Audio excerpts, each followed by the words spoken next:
and then we'll get everything started. We'll talk. We've got a couple of pop-ups for you. A couple on the that are agenda items that came through the Planning Commission, came through with unanimous approval, and Equity Development Corporation and Exclusive Designs. But I want Lenny Newcomb to jump up. We may get a situation like we had with Monument, where the developer makes a request to you all sort of on the fly.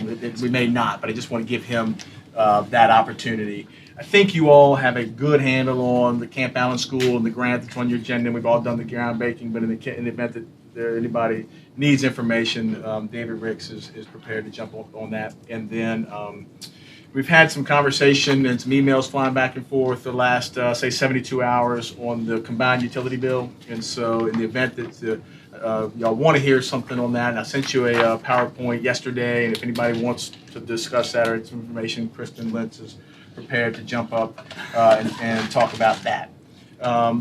Also on your agenda, public hearing PH 10 is an item to renew a lease for Virginia Stationery, and candidly, that just got here quicker than it should have. And so I'm going to ask you all, and I need Breck to kind of help me procedurally, but really want y'all to continue that indefinitely tonight. And Breck, I assume that requires a motion out front, and he's nodding his head, so we'll just don't want that to surprise you. Then Greg Patrick's gonna come up, and I'll tee it up for you and do the mid-year presentation and give you the update on the general fund and sort of where we stand there. And I think it's going to be a good, hopefully thought-provoking conversation for you as we head into the budget season and really what is kind of the new normal around this regional economy and the slow growth that we've had, and try and give some stuff that some context. Then Cynthia Hall from Bernard Shop will jump up and give a presentation on the Palace on Plume, and then we'll go into closed session. I've got, I've actually put time on some of these things, and we'll try. We talked a lot at the retreat about not letting stuff get ahead of us, so we'll spend about the next, probably till 5:15 on the pop-ups, and then get into the mid-year presentation. So if there aren't any questions, I'm going to ask Lenny to just give you a couple of minutes on the two planning items. On your agenda today on items C1 and C2, they are both non-standard lots, as the manager explained, that have come to you with a positive recommendation from the Planning Commission. However, there are conditions on each of those that the builders are very likely going to want to talk to you about revising or changing. So you may want to drop it from the C agenda to the regular agenda. The first one is 9274 Ripard Avenue, Equity Development Corporation. This is a property in the north end of the city in what's known as West Ocean View. Ripard Avenue is directly across the street from the Navy base. The property has a house on it. They purchased it. They want to demo the house. It's not, this lot is 49 feet. It's in a district that requires 50 feet of width, 5,000 square feet. As a non-standard lot, you have two options. One, you can go through the city's design process, or you can file a special exception. They have chosen the special exception route. Planning Commission looked at it, made a recommendation to approve it, but subject to the following conditions. No garage shall project forward of the front facade of the house and must be either comprised of no more than 40% of the width of the house or be recessed back 6 feet from the front facade. Stoop or porch not less than 4 by 4 feet, or a porch 8 by 6 feet shall be covered and installed on the front of the house. The first floor shall be elevated to no less than 18 inches from grade. That's a flood elevation requirement. And that the sides of the house shall have fenestration in form of windows or doors on the side, so they're not just plain. During the Planning Commission's hearing, the applicant said he would look into this. I believe from what we've heard recently, he would rather discuss this with you all than comply with all of those requirements. That's C1. He would rather what? He'd rather discuss this with you about making some changes in those conditions. So what has happened is the Civic League voted on 2 garages. They wanted a 2-car garage for this.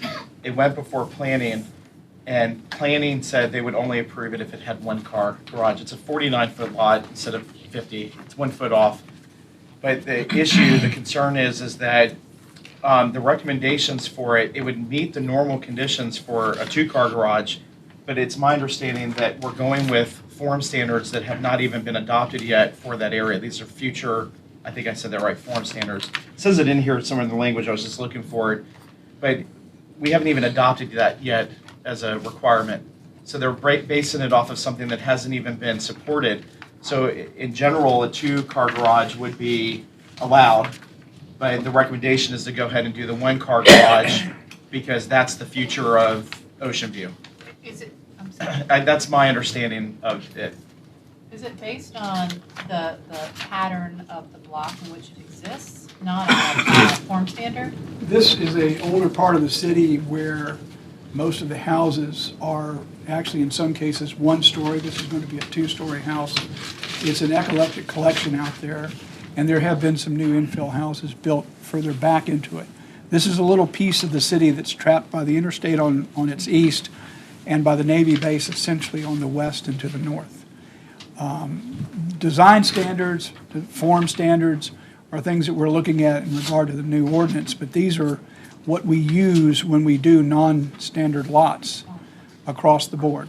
We've done this in all the other applications. These two are unusual because they come to you all as opposed to following the design process that's in place. You have an option, do a special exception or follow the guidelines. And on the garage, I've been reviewing it, and I can't see a limitation on the number of garage is, just on the dimensions. Right. Correct. So it's just about the size of the garage. Well, So you wouldn't could that, have- wouldn't that mandate then that it had to be 1 car, if the size Well, is small? the- Or are you let me talking show about you the step picture back? that I would describe it as a 2-car garage.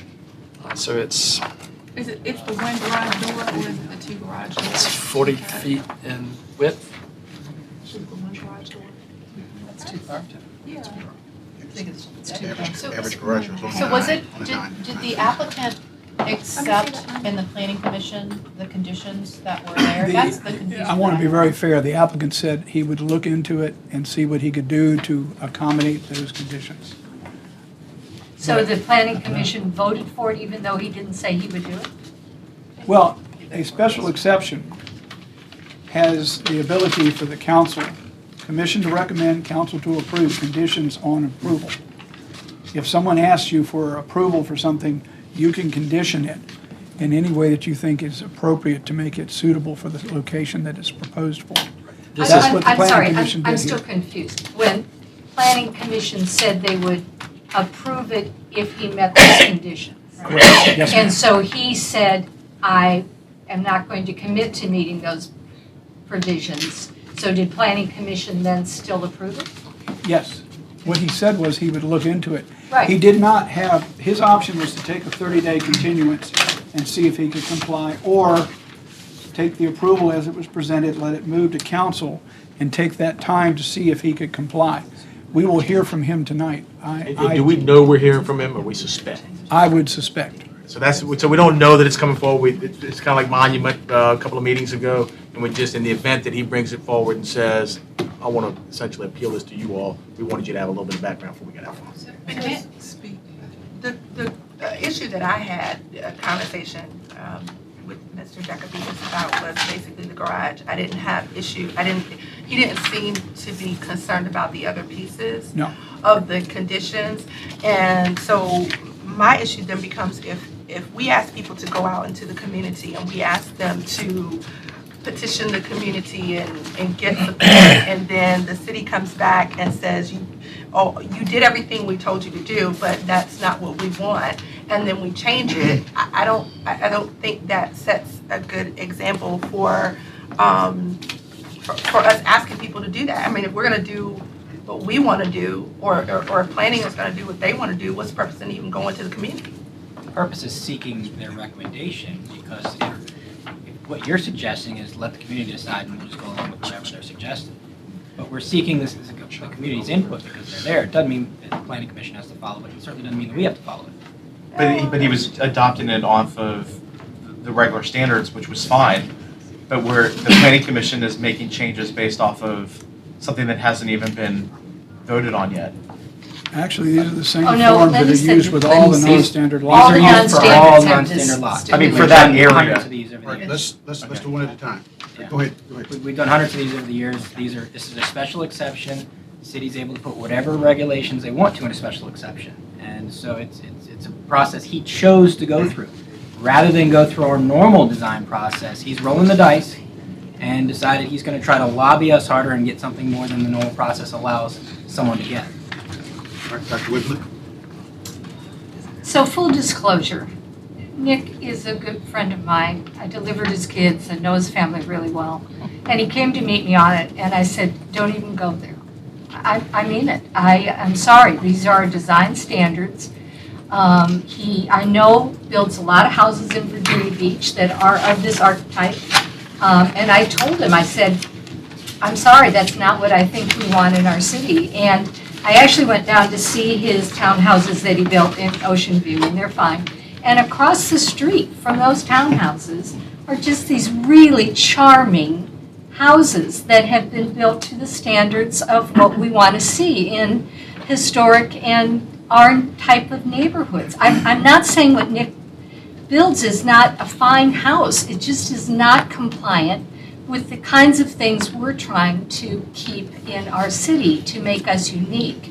And I think if we have guidelines for 49-foot lots, that he should need to comply with those. At the very least, I am not going to approve any garage that juts out from the facade of the house. All right, I mean, I'm not going to vote for it. Tommy, then Doug. What do you mean by juts out? Can we, That's the house. well, we don't that. have the picture though. We have a Is picture. it Bernadette? It's an R? We have it. I didn't see Yeah, it in it's- mine. It's not an R? All right, Doug, go ahead. So Doug. just in the interest of time, so part of this is not necessarily to solve it tonight. We just think it could come out, may well come out. He said We can he's also not. have this debate, but it's 5:15, and we've got another item, and then if we want to talk about the utility piece, we got to get to that. So one of the things I committed to you at the retreat was I'd keep us on time to the extent that you'll allow. This is on C1. This is on the. It's on consent agenda unless you have a He's speaker. coming to regular. Yeah, I hear you. That's what I'm trying to get to. So, Mamie, So, Mr. Manager, Yes, ma'am. if we're saying that we have to move on, and it is gonna come before us, and we're discussing it now, and you're saying that it's time out. Well, see, all I'm saying is, Okay. you've got an item that was approved unanimously by the planning commission, and it's on your consent agenda. We don't, it sounds like some of you all have been lobbied, so we suspect you may get some conversation out front. We're just trying to tee that Do it up. out front. We can spend, if y'all want to continue talking about it, We'll do we it out absolutely can. We just got several things to get through. Mamie, go ahead. All right, if I may, the second one is a bit more confusing, and I want Great. to Lord, Lenny. labor on it any I longer. mean, I'm sorry, Mr. Newcomb. C2 is a property at 1003 Tifton Street, Exclusive Designs. This property is 55 feet. It's in a district where 60 feet is required. The house that was there, the applicant bought the property, submitted a building permit to take a one-story house, put a second story on it, put additions on it, put a garage on it, and we said, you're expanding a nonconformity beyond 50%. You can't do that. You need to file your special exception. There's also a Chesapeake Bay issue here where the house is too far back. It needs to be moved up approximately 4 feet, 5 feet. And what they are proposing to do is use the existing foundation, use the existing water and sewer lines, all the services the same, and then essentially take a one-story footing and go up with a two-story house. They were told to file their application. They did that. On December 20, staff went out to see this property, and we found that they had already demoed the house without a permit. At that point, we are discussing with them what they're going to put back. We want to see the foundation replaced. The house was built quite a long time ago. The foundation is old. The water and sewer is bound to be old. Sometimes these houses are presented as being much newer than they are when they're done like this. So the recommendations here are the same. Same design would be called for, in addition to asking that the foundation be replaced and the water and sewer lines be replaced. I have a question. So what you're saying is they came to us, we told them what they had to do, and they went on ahead and demolished the house anyway. So they're asking for forgiveness after they asked for permission. Somewhat, Yes. yes. Okay. Now, in that packet that we had, it looked like part of the old house was on the property line. Is that, did I see that? I was looking at it last night. Did I see that right? Because it looked like on the property line, the old house kind of, or is that another, is that the other house that you were talking about? That's the other one, actually. This one's, they're putting additions all the way around it. Okay. And it still stays within the setbacks, except that it is still impinges in the Chesapeake Bay buffer area. So even if we approve this tonight at their wishes, they're going to have to get a waiver from the Board of Zoning Appeals and the CBPA. So the current house infringed on the Chesapeake Bay buffer? Correct. Okay. So there isn't a grandfathering for that? Not after you tear it down. Oh, gotcha. That's where they took it on their own too far. Okay. Any questions? Thank you. Thank you very much. Mr. Manager? Yes, sir. So lots of email and some phone conversations with some of you back and forth. And so if you like, Utilities Director Kristen Lentz is prepared to stand up and show the PowerPoint that you all got yesterday relative to the combined utility bill. So I'd love the council to see if that's if something that you all want to hear. Yeah, I'd like to hear about it. Yes. Kristen? Good evening. Good evening. The purpose of my presentation, my quick presentation tonight, is to explain the variability in the Hampton Roads utility bill, or HRUBs, that folks have been making comments about on social media lately. I can do this, I guess. Aha. Okay. HRUBs is the billing system. It's Hampton Roads Utility Billing System. It's owned by Hampton Roads Sanitation District, which is the region's wastewater treatment authority. And the city has a private contractor who reads our meters. Then we calculate what the bill should be, and we send all that information to Hampton Roads Sanitation District, and they send out the bills. That way, our customers don't have to pay for 2 bills to be sent to them.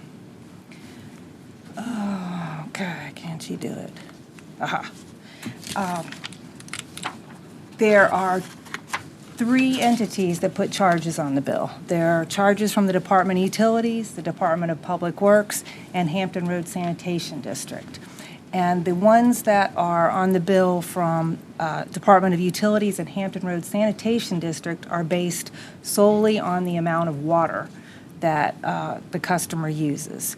And the rates are shown up there, and they're per CCF, which means 100 cubic feet, which is equivalent to 748 gallons. So you get charged for every 748 gallons that you use for water, wastewater collection, and then wastewater treatment. The Public Works charges for refuse disposal and stormwater are on a daily basis. So the amount you get charged in a particular month depends on the number of days that is in that particular billing cycle. There are 2 factors that will affect the amount of your HRUBs bill. And basically, a customer can use the same amount of water every month, but their bill will still be potentially $41 different. And the reason for that, there's 2 reasons. One is the way the water meters work, and the other one is the number of days in the billing cycle. And the way the water meters work is they only register full CCFs. So it only moves one every time you use a whole 748 gallons of water. So if you use 6.1 CCF, the meter is going to read 6. If you use 6.9 CCF, the meter is going to read 6, and it won't switch to 7 until you click over. So what that means is that the same usage every month could end up being a difference of 2 CCF that you'd have on your bill, which relates to, or will end up costing you $28.80. So a $28.80 difference from one month to the next. Then when you get to the days in the billing cycle can change from 27 days to 36 days. It ranges in between there depending on multiple things. And our refuse and stormwater fees are $1.29 cents a day. And so for that 9 days difference between the 27 and 36, that amounts to about $12 per month. So if you were in the situation, it just so happened that the way your meter clicked, you ended up having a variance of 2 CCF, and there was a long billing cycle, your bill could be $41 more one month than another, even though you use the same amount of water. Kristen, Yes. what would cause the billing cycle, what causes that fluctuation in billing cycles? City holidays, snow events, hurricanes, people having something parked on top of their meter and that their particular cycle will be longer than somebody else because you have to send somebody out another time, those sorts of things. So each billing cycle is actually by person. It can change? Well, it's by route, Okay. but if somebody has something on top of their meter, they will be different from the rest Okay. of the route because we'll have to send somebody back another day. And that'll end up making their billing cycle longer. And as a way of explaining how this works and what could happen to a person, if you took a customer who had an average usage of 9 CCF a month, how the meter works is if in January they used 10 CCF and the meter reader read 100 on the meter, then the next month in February, the meter reader would read 108. So 108 minus 100 is 8, and they'd get billed for 8 CCF. Then the next month, they read 117, and the 117 minus 108 makes the 9, so they'd get billed for 9 CCF. Now this next month in April, the reader meter makes a mistake, and they read 118.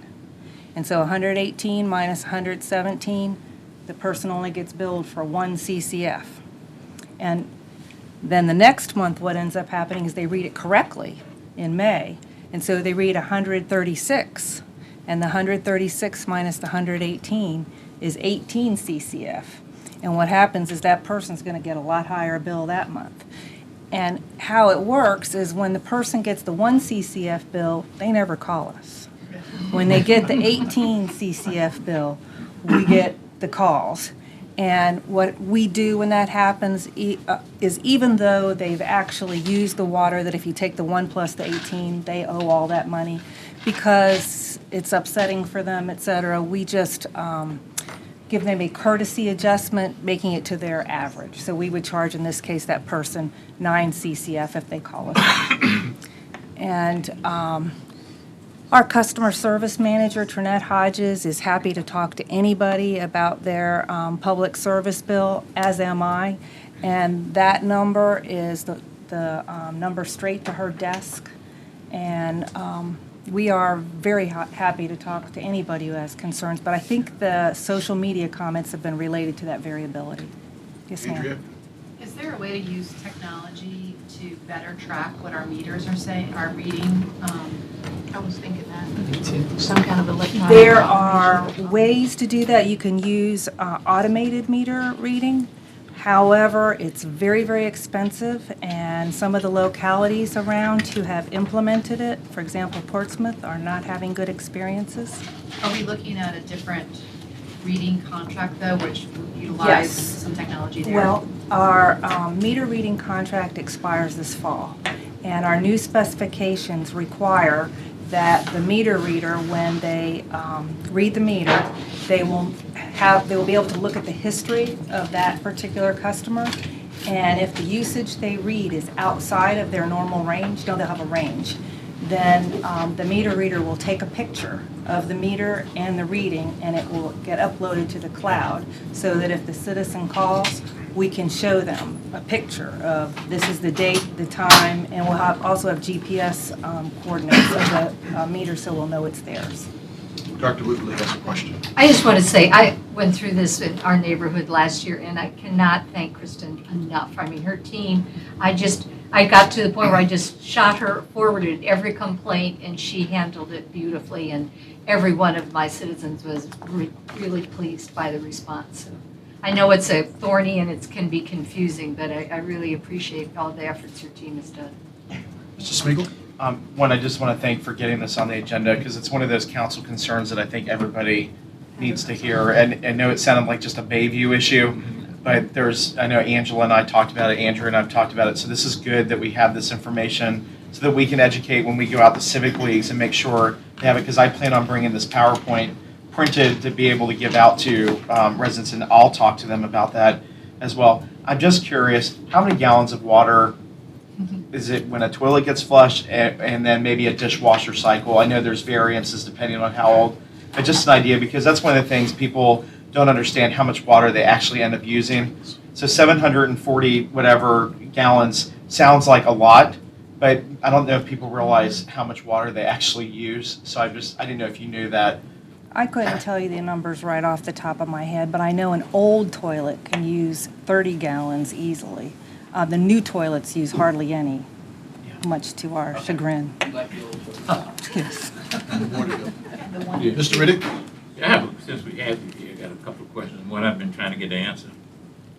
You might have given it to me. When Hampton Road Sanitation District tags a customer and the $25 is collected, do we share in that money, or does Hampton Road Sanitation District keep all of the money?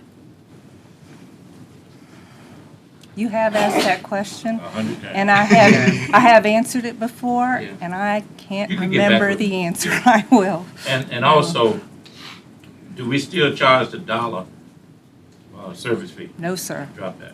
No, sir. So that's an important point, that in Norfolk, and we're the only city, that the citizens have 100% control over their water charge. If you use no water, you don't pay anything. And if you use no water, you pay no sewer collection fee either. Whereas like in Virginia Beach, they have a flat fee so that somebody with 6 kids paying the same amount for sewer as, little old lady. In regard to what Mr. Riddick asked about the hang tagging the $25, do we have any control over that, or is that just their practice? Because it seems like it's a waste of gas and energy and time to go hang out. I mean, I don't know, Dominion, they send you a letter, is that the best use of how to get people who are delinquent to pay? Does that prove to be effective? I believe Hampton Road Sanitation District thinks it's not the best use of resources, and they are looking at changing that. And I'm glad to hear you say that, because they're concerned of getting pushback from customers. Unfortunately, there are some customers who don't pay till they get it. Well, because when you pay online, you have to enter in an email address and a phone number. So they're able to capture that information also. So they could, in essence, send a text message, they could send an email, they could send a message to somebody if they're given a home phone number. We call. That could, okay, We do call. okay. All right, Okay, Mr. Manager? thank you. Thank you, Mayor. I think you all have seen, but folks at home maybe don't realize in the last couple of days how hands-on staff has been with these individual people. Kristen has literally herself been sitting in people's living rooms explaining these bills, because the reality is it is a very personal bill. So you can't answer all the questions unless you literally sit down across from that person. Kristen's a good example. Our next presenter is another one. Some of y'all have heard me say, I think part of the legacy that Marcus Jones will leave is the talent that he brought into the organization. And one of my goals is to put some of that talent in front of you all from time to time. And tonight's an example. Greg Patrick, who is now your interim director of budget and strategic planning, is going to give you the general fund mid-year budget update. And Greg has jumped in. You all know we've a number of folks left at the late fall. Greg has stepped in, done a dynamite job, and want to give him a chance to make this presentation to you. And this, again, is trying to give you some context for the regional economy and our own budget as we head into some big decisions this spring. So, Greg? Good evening, Mr. Mayor, members of council. Thank you for the opportunity to present to you today. I have the opportunity to present the FY17 mid-year budget update. The presentation is going to cover our economic backdrop and the outlook going forward. We'll give you a recap of FY 2016 results. We'll take a look at how FY17 is tracking, and we'll provide a preliminary look at what we expect for FY18 and beyond. So our economic backdrop, we look at through a number of different lenses: gross domestic product, personal income growth, employment, and in general, what we're seeing is growth, but slow growth that's lagging the nation. So if we take a look at GDP growth, what we see is prior to the recession, Hampton Roads was growing faster than the nation as a whole. And this was primarily down to defense spending. Since the recession, the opposite is true. GDP growth has lagged the nation. And again, defense spending is primarily the reason, along with some federal budget uncertainty.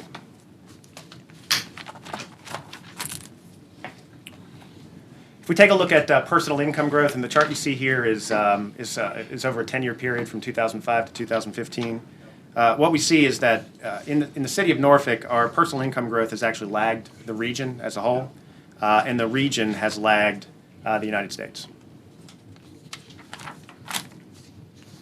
If we look at employment, similar story. The United States and the Commonwealth of Virginia, total employment level now exceeds the pre-recession peak, while in Hampton Roads, we've yet to rebound to our pre-recession peak. A similar trend is projected going forward. Employment is projected to grow, but at a rate that lags the nation. If we look at regional gross domestic product and other key indicators, our regional economists also project moderate growth. Projected GDP growth is less than 1.5%. This lags the nation, and it also lags the region's 10-year average, which is about 2.5%. FY 2016 year-end results. If you remember, at the fall council retreat, we gave you a preliminary year-end update where we were projecting a surplus of about $5.4 million. Since that point in time, and after we've updated final numbers, that number has increased by $1.7 million.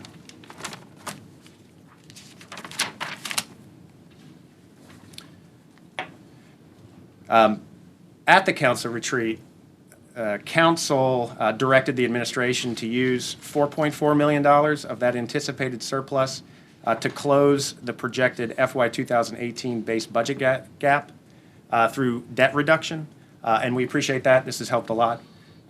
We're recommending a similar use for the remaining 2.7, which is to designate these funds for one-time actions in FY 18 or for debt reduction strategies or debt mitigation strategies. These recommendations are in line with the financial policies that Council adopted in 2013. The policies state, first and foremost, achieve a structurally balanced budget. A structurally balanced budget is when ongoing revenue matches ongoing expenses. Secondly is to fully fund reserves or increase pay-as-you-go capital. In 2013, Council also adopted debt affordability measures. Simply put, total debt should not exceed 3.5% of assessed value, and debt service costs should not exceed 10% of the general fund budget. So how are we doing? Where are we with our financial policies? We achieved a structurally balanced budget in fiscal year 2015, which was 4 years ahead of schedule. The FY 16 and FY 17 budgets are also structurally balanced. We have reserves are fully funded to their policy goals. Council fully funded the risk management and economic downturn reserve to their $5 million policy goals in 2016. And the general fund unassigned reserve exceeds 5% of the general fund budget. While we are within the debt affordability measures set by Council, we are getting closer to these limits as we manage our debt. We're beginning to see the full effect of large generational projects the city has undertaken in the last decade plus on our debt service and capacity. This chart compares the size of the general capital improvement plan over the last 10 years with what is planned going forward. As we've communicated to the credit rating agencies, we're entering a period of maintenance CIP where we focus on existing infrastructure. We continue to manage our debt within our affordability measures. Much like Equifax or TransUnion might inform a car lender whether or not I'm likely to repay a car loan, our credit rating agencies inform investors on Norfolk's ability to meet its obligations. The better our rating, the less we pay in bond interest. We've received very positive feedback from rating agencies lately. So Moody's in 2013 said they would give no consideration whatsoever to a bond rating upgrade. In September 2016, they actually considered positive movement. And if we look at Fitch, in 2015, they actually made mention that the city adopted financial policies, moving the city in the proper direction, and they were referring to the financial policies that council put in place in 2013. So FY17 mid-year review, how are we doing? So let's first take a look at our total financial plan. So if you combine the general fund, all of our non-general funds, the CIP, and the HUD annual plan, our total spend plan is about $1.2 billion. Our general fund, or the main operating fund, is about $835 million, or roughly 2/3. So if we take a closer look at the general fund, what you'll see is, while that $835 million seems like a big number, a lot of this, the funds are already designated. So just shy of 40% is dedicated to Norfolk Public Schools, and another roughly 40% is designated for other uses, whether it's debt, employee benefits, public safety, social services. What that leaves for all other city services is about $175 million, or just over 20% of the total general fund budget. Through the second quarter, we are tracking to budget. If anything, we are expecting a very small surplus.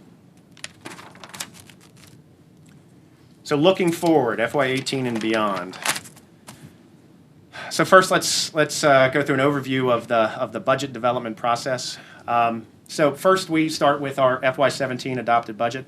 Then we develop the base budget by removing one-time items, annualizing prior year actions, so the salary increase that we just gave in January, or new buildings that opened during the year.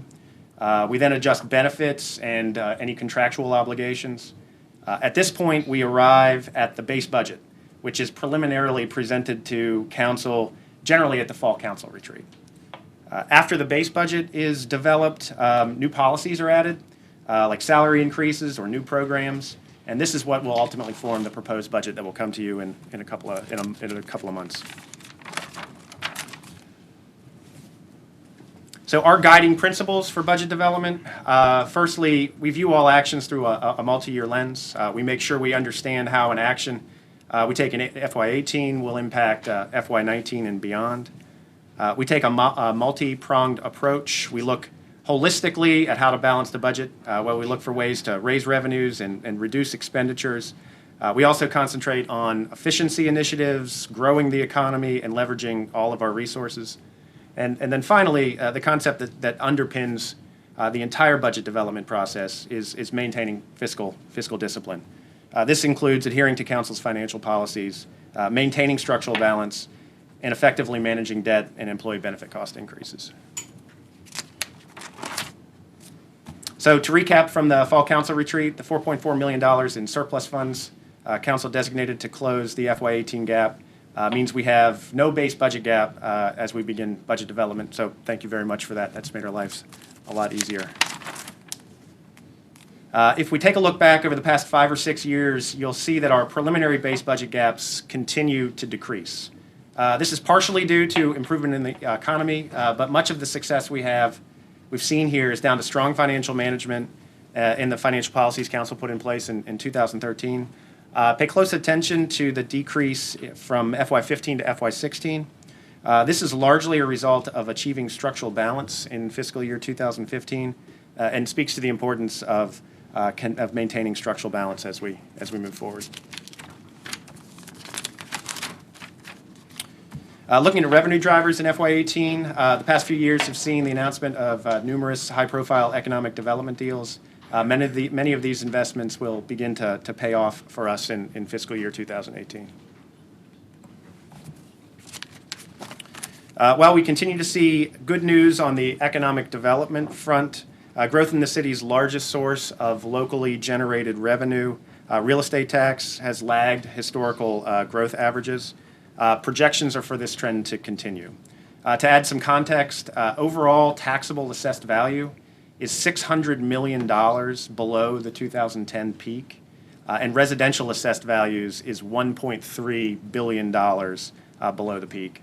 On the residential side, this amounts to more than $14 million in potential revenue. Expenditure drivers are similar to prior years. Debt, compensation, employee benefits, new facilities are really what's driving growth. As was mentioned earlier, debt service costs continue to be a major expenditure driver. As we finish our generational projects and continue to pay for the projects we've completed, it'll be important that we effectively manage debt and debt service within our affordability measures.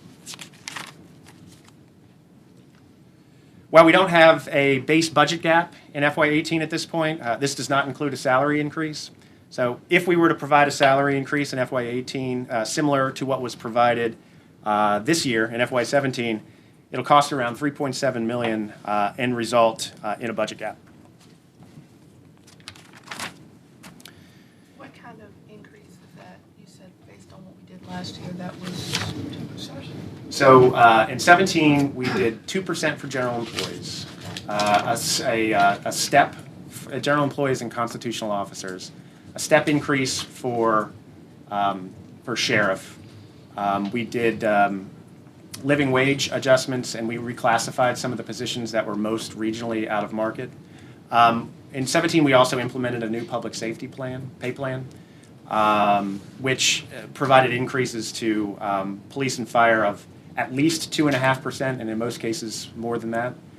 Looking forward to 18, if we were to do something similar, it would be a step for police and fire and sheriff, 2% for general employees, 2% for constitutional officer employees. But no readjustments. Do we still have readjustments? We'll still do readjustments, yeah. Okay. Are those in existing positions, or are those in to be hired positions? So they would be existing positions. And keep in mind, this is all hypothetical and depends on what goes in the I'm proposed just trying to budget. get an understanding of what that number includes when you say that. So market rate adjustments. So basically what we'll do is we'll take a look at positions around the city, classification, job titles, and we will compare that to what people in with the same job description, not necessarily the same job title, in other local localities earn. Both, we'll take a look at the minimums and we'll take a look at kind of the midpoint.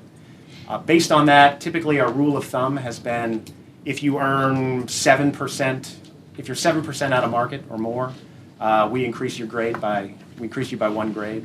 If you are roughly 17% out of market or more, there's a 2 grade increase. 17, yeah.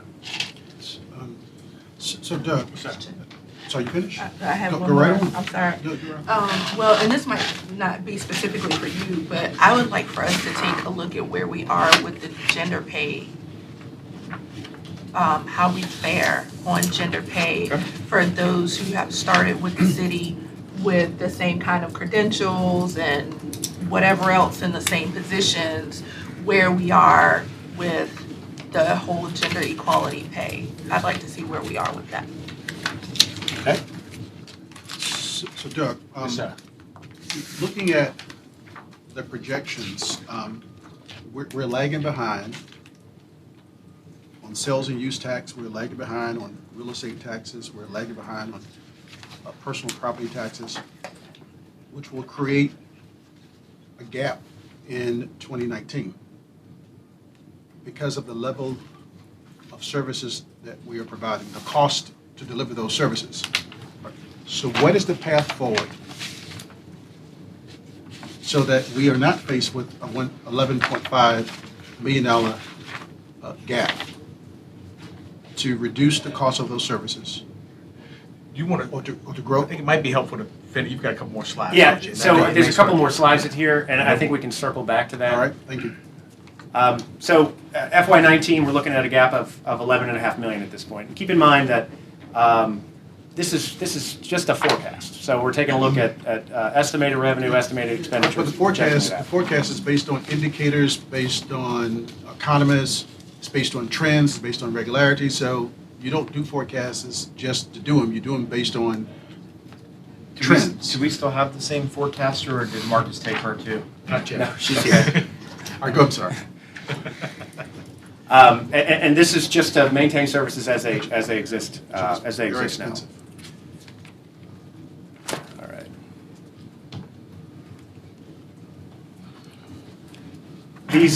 These budget gaps also persist in out years, whether we do or don't give a salary increase.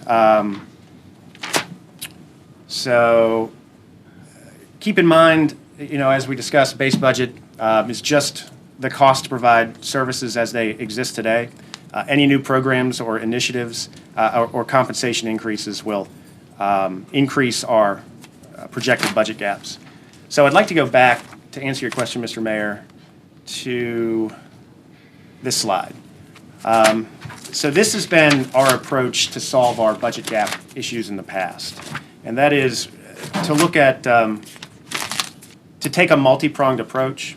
And we've done a lot of efficiency initiatives in the past, and we continue to look at that. In fact, there's an entire a bureau in the budget office that's designated to figure out what we're doing, why we're doing it, and how we can do it better. So to give you some examples, over the course of the last 4 or 5 years, we've saved $1.5 million by closing the central storehouse. We reviewed contracts, phone bills, phone uses, mainframe replacements, $2.1 million in savings, $2.3 million in savings in discretionary spending. We transitioned to a self-administered healthcare model that created about $6 million in cost avoidance. Through renegotiating contracts and other agreements, we've saved about $9 million. We have implemented some novel financing strategies for debt that have created over $12.5 million worth of savings. And by eliminating redundant or vacant positions, we've saved over $16 million. So these are the types of efficiency initiatives that we look for on a yearly basis. And while the projection shows that we're going to have a gap, we work to manage our debt, to look at every opportunity possible to find efficiencies and reduce costs. We ask departments to look at their budgets and to find areas where they can reduce costs. So I understand the efficiencies and streamlining, that's great. But if the services that we provide continues to grow, continues to be a demand on city services, you either have to cut those services to balance your budget, raise taxes, which I'm not a fan of, or grow your economy. Absolutely. That's it. Mr. Smeekle. So we got our annual real estate assessment notice again, and I've said this before with Marcus. We run a very conservative office down there, and I know that we're going to be going through the search again on this. And I'm not saying Bill's done anything wrong, but I think it said that we're only expecting a 1.35% increase in real estate taxes. And I'm wondering what our surrounding localities are going to announce that their real estate taxes are. I think we're still behind and missing out on opportunity. I went through this and looked at neighborhoods, and I just can't believe that there's declines in some neighborhoods. And I don't know if our model that we're still using for a real estate assessment in Norfolk is outdated, and maybe there's new technology out there that would help with fixing some of this. And we have to be careful too, because we don't also want to jump a neighborhood up 50%, which has happened before, and then everybody goes crazy. But we're still haven't recovered. Just looking at this, it still looks like we're still before. Yeah, and that bothers me, because when that's one of your big sources, unfortunately, of income, to pay for city services, when people complain about, the streets not being resurfaced, there's a reason why, because we don't have the cash coming in to be able to do that unless we cut from other areas. Now, if they want to pay for it, and that's where, unfortunately, sometimes the tax increase conversation comes in, is we're not generating that from the real estate taxes based off of assessments, but you have to get it from somewhere if you want these city services to continue at that level. So, it's not like, I don't think, the last 4 years, we haven't been going out and spending a lot of money on big projects. We have a firehouse we're building, there's, and schools, but that kind of is being taken care of by, that one tax increase. So, I still have some concerns. I've had concerns the last couple of years about the small amounts that come out. At the end, it makes most of our citizens happy because they're not getting these huge tax bills, with their assessment increase. But at the same time, when they start questioning about city services and seeing a reduction in that, that's what's paying for it. And I know it's every penny tax increases $1.8 million, but real estate, what's 1%? Real estate. 1.8 million. It's the same. It's the same as that. So, I think Virginia Beach had announced like a 5% when we were still below 1% that one year. And also, this is going to cause a public hearing, right? Because we're over 1%. That's right. Yeah. Mr. Riddick? Yeah. So 19 is July of 18, right? Correct. So between the Outlet Mall, IKEA, the Main, Harbor's Edge, Waterside, has that been taken into consideration as to what that might bring us? It has, and we've included that in our revenue projections. Right. So we've got right now we are planning. So in FY18, the main of the revenue drivers we mentioned, in 18, the main will start producing revenue for us. Movement Mortgage is already up and running. ADP's downtown, and they're adding positions. Norfolk Southern's already transferred their positions in. Outlet Mall will open during 18, and Waterside will be open during 18. So we're already considering the revenue growth that we're going to see from these projects in the projections. So, Mr. Reddy, one of the things that I think that we need to consider, when you look at these projects, one would think and hope that that they will be revenue drivers, and they should be. But also we need to consider the agreement that we have, be it a performance grant or revenue sharing, or what taxes we're remitting back. So one may think that we're going to receive 100% of the sales and use taxes generated there, or real estate taxes, or what have you. But we have to look at each agreement and see what we are actually remitting back. So his numbers are very conservative. You would think that we'll have this windfall. So we have to really look to see exactly. And that's why make better deals. Well, that's exactly right. You can get to your very last slide. I want to talk about that very last slide. Because I think y'all are, this is exactly the conversation we wanted to have. And, for me, what you all have done these last couple of years is you have put a certain level of fiscal discipline in place and some policies in place that have served you well. So part of this next budget you're going to get from us is going to obviously maintain those policies, and we're going to ask you to continue that fiscal discipline. So I think you can feel good about how you're managing your finances. What we also have to acknowledge is, we keep hearing this phrase, the new normal. And the new normal, the reality is we've got a region that isn't growing as fast as the rest of the country. And we've got a city within that region that isn't growing as fast as our neighboring cities. So it's just, as we come in and make choices, and that's what you're talking about, Mayor, is we're going to have to make some choices about what we invest in, what we spend, and whether it's who we give money to or who we don't give money to. And I think this gives you good context for those conversations. So, Joe, we just have to know the return on investment. It has to be clearly stated, it has to be transparent. What is the return on investment when we are spending taxpayer dollars and doing these deals? Ms. Johnson. And Mr. Manager, we've discussed previously who we give money to, how much money we're giving to them, and what is our return. In many cases, we're giving money, but we're not getting money back. And Mr. Riddick has requested for years, since I've been here, that we need to carefully take a look at a review of our money going out, see if it's beneficial that we continue to put money into things instead of saying, okay, it takes a lot of money for us to repair roofs on schools, public vehicles, and things like that. Well, is it more beneficial for us to then say, well, we're going to change our way of doing things And how do we figure out doing that? Because those things become costly. Old is, oh, not to offend anyone, but after several uses over many, many years, you can't get blood from a turnip. So we have to figure out how we could better replace it and get more money for our buck. Also, I'm very interested in, we understand that the military takes up a lot of our land.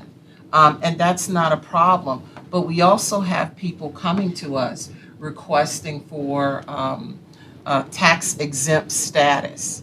And what does that do to our budget when we have so many people coming to us to request tax exempt status? That means that we're not collecting revenue. Am I correct? We put a moratorium on those. But we also need to go back and look at the ones we've granted and whether Yes. or not there needs to be almost an audit of review. And I've, mentioned this before. I mean, there's property that has been made tax exempt that is not being used for a nonprofit status. And so, from the past, we need to go back and look at that and there's churches, I've said this before, that are now vacant. They have vacant property, and that property's sitting there waiting for somebody to come in and offer a big amount of money on it, but they should be paying taxes on it, or the bank should be paying taxes on it now. And maybe that will light a little bit of fire under them to get rid of the property faster so that it can get back on the tax rolls. Well, in there are two types of tax exemption. In there, the tax by law, so to speak, and then there's the tax exemption by council. I mean, those are not the actual names for it, but like there's. It's Designate. classification Okay. and designation. Okay, thank you. So there's classification, which their classification qualifies Federal them, government, state. period. So we don't really have any control over that. But the ones that I think you're talking about are Churches. the designations that we do, the parsonages and daycares and all those kinds of extra stuff that people come for us to do. Mr. Riddick? I'd just like to say that we can't, although we have this dilemma, we can't reduce services. No. If anything, we need to increase our public works dollar because we have the worst streets in the region. Yes. I have a friend who, in the last, year and a half, has replaced 3 sets of tires because of potholes. And now Public Works is coming out with a new material that goes over a badly repaired, a street that's badly in need of repair. And as opposed to doing just resurfacing like we normally do. And that's what I would want Public Works to tell us about, this new fabric that goes over a street in badly need of repair to save money. We can't, turn into skin flints. We really have to provide services. I don't think our taxpayers are getting what they deserve. They're not getting their dollars worth. And so I don't, believe that although we are in dire straits, could be, just don't believe that we could even think about reducing services. I don't think we could even think about raising taxes. One of the things we need to do is look at how efficiently we are. I bet you I don't know how many, I bet you we waste, $6 or $7 million a year because of inefficiency. In $1 billion budget, that might seem like a lot of money, but it's not. And I think what we need to do is find out from inside is what we can do to be more efficient. Now, you just listed several things that, that sound like we're on the right track, doing that. But we can't reduce services, and I think we need, and certainly we're not going to raise taxes.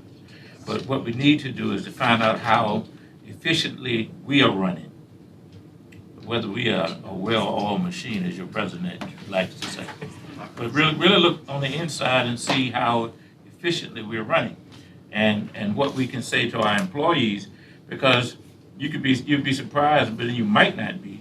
If you have a disgruntled employee, it could cost you hundreds of thousands of dollars in different departments. So what we need to do is go to our employees, let them know that, hey, if you want this 1 or 2%, you got to help us become more efficient. Years ago, somebody said, well, cut off your computers at night and different things like that. So I guess my point is, we can't afford to reduce services, and we're not gonna raise taxes, so we have to look inwardly to find out how efficiently we're running and how much money we're wasting of that $1 billion plus budget that we have. Doug, I'm going to go to Andrea, but let me just say, the reality is 40%, as much as 40% of our property is non-tax, either through classification or because it's designated. On top of that, 1 in 5 families live in poverty. 20% of our population is in poverty.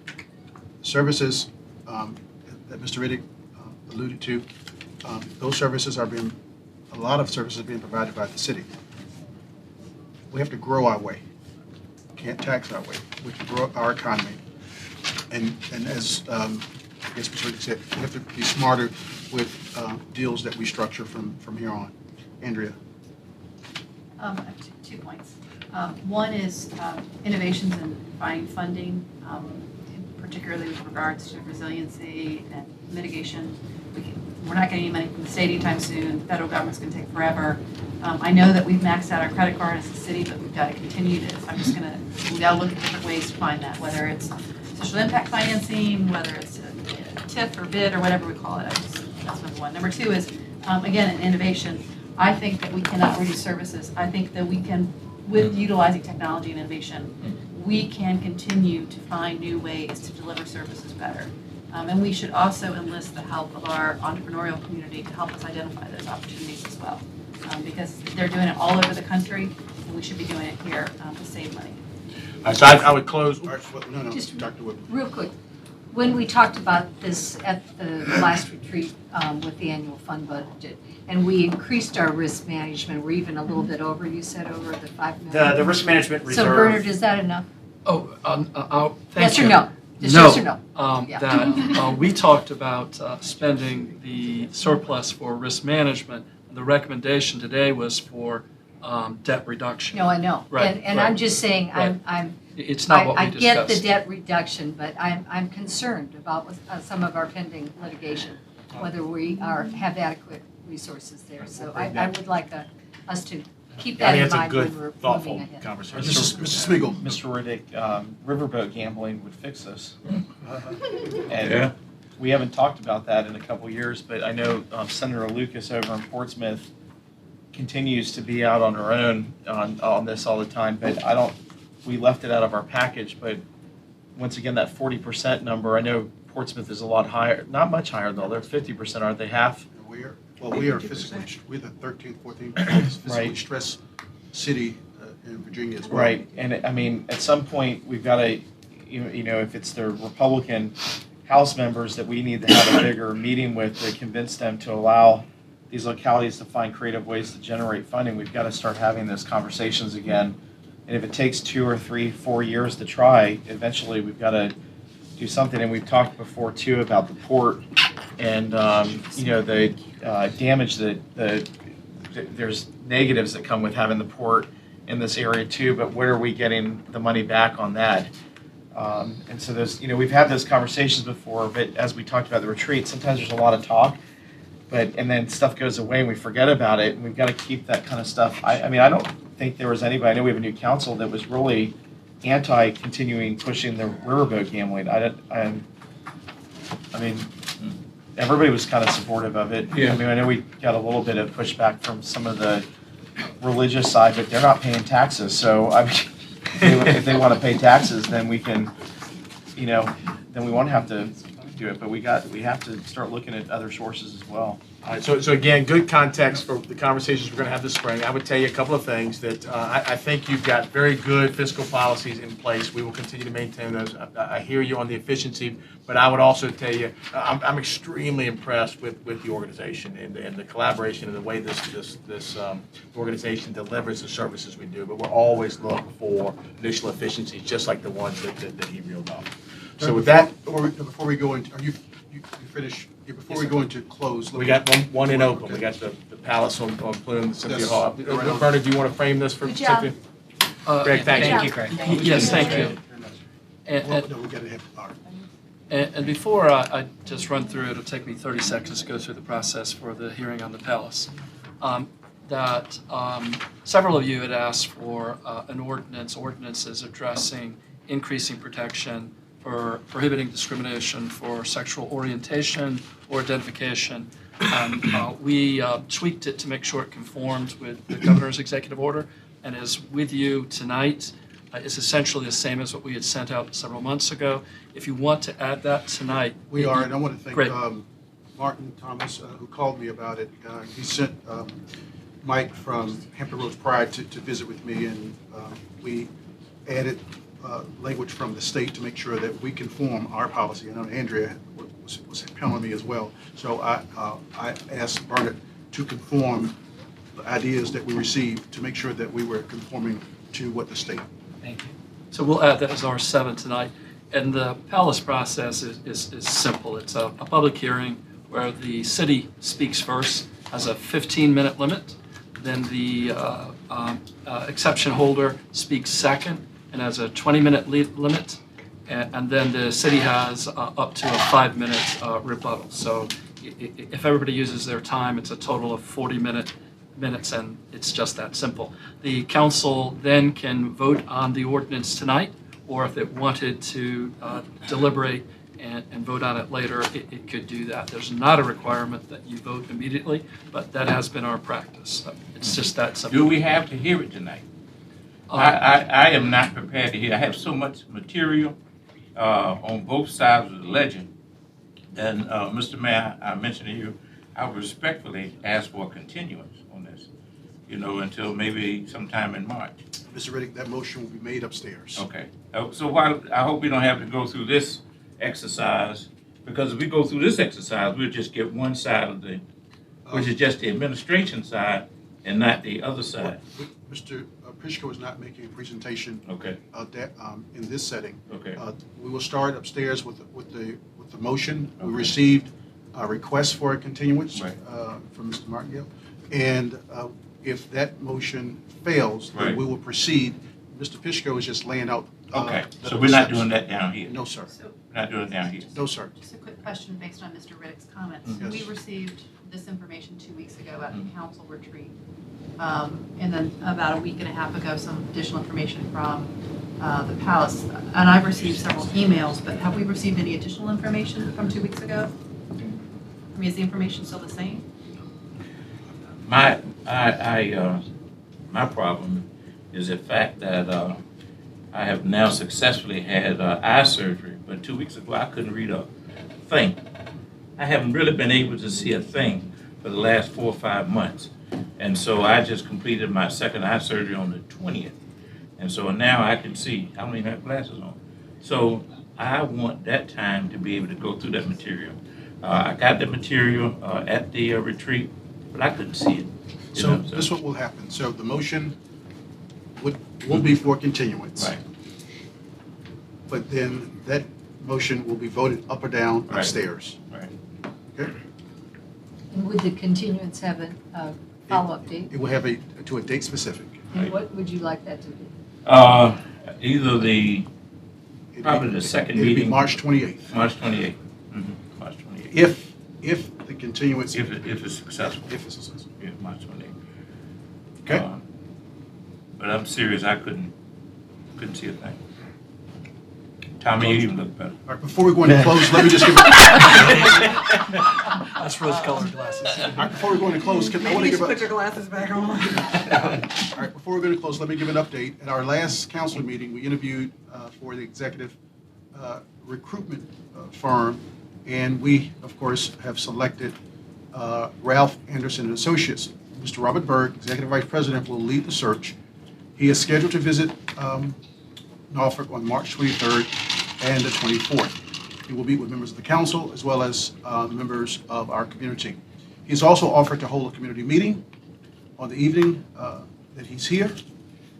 If we agree, that will be helpful. He also have offered to conduct an online community survey to get more feedback and get the greatest number of citizens to be heard.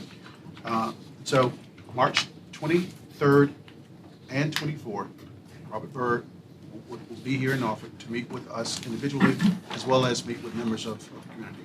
And if there's anything you would like for me to add Ms. Johnson? So on March 23rd, he'll meet with the community, correct? He will have, Mr. there will be a community meeting. If you wish, I'm looking for recommendations and suggestions. He will meet with stakeholders in the community, he'll meet with individual members of the council. And yes, there can be a community meeting. So that's for us to decide. That's Is that for what us to you're saying, decide. Mr. Manager? Yes. If we do the community meeting, it needs to be centrally located. It Yes. cannot be down here, which we've done in the past. I'll be looking at your school. Oh, okay. Is that what the phone call was the other day? Okay. And we're willing to pay the $50, whatever. Yes, you have to pay. All right. No special favor. No, All locality right. shouldn't be exempt. Okay. Got some And also- $100. That's good. Okay, we're good. And also, Mr. Manager, on the efficiencies in responding back to citizens and residents, I think, the payroll issue, we're still getting calls, and certainly we appreciate you taking the lead and being involved in explaining to the community what's going on with payroll. The water bill issue, again, thank you for your leadership and your efficiencies. But there are some other things that, we receive from citizens, and they're still waiting to get a response. For example, I know one issue that Andrew and I have been working with the Virginia Humane Society. They're looking for a response. They want to enter into some type of memoranda of understanding. They contacted us on February the 4th, and as of last week, I initiated a letter just that we are in receipt of the communication, but I would like to have the city to respond because the request or the letter was addressed to the city. So we've got a detailed analysis prepared for you. I can go over that with Okay. either or both of you and as early as tomorrow if you'd like to. But Thank you very much. Mr. Clerk? Sir, I move the members of council assemble in closed meeting on February 28, 2017 at 6:15 PM for purposes set out in clauses 3, 7, and 29 of section 2.2-3711 of the Virginia Freedom of Information Act, and that is discussion of the disposition of publicly held real property in the Wesleyan Drive, Northampton Boulevard area. 7, consultation with legal counsel regarding 2 legal matters regarding a contested valuation and title issues. And 29, discussion of the award of a public contract involving expenditure of public funds and discussion of the terms or scope of such contract where discussion in open session would adversely affect the bargaining position of the public body. Ms. Graves? Aye. Ms. Johnson? Aye. Ms. McClellan? Aye. Mr. Riddick? Aye. Mr. Smigiel, Mr. Thomas? Aye. Dr. Whibley? Aye. Mr. Alexander? Aye. So, Mr. Reddick, you're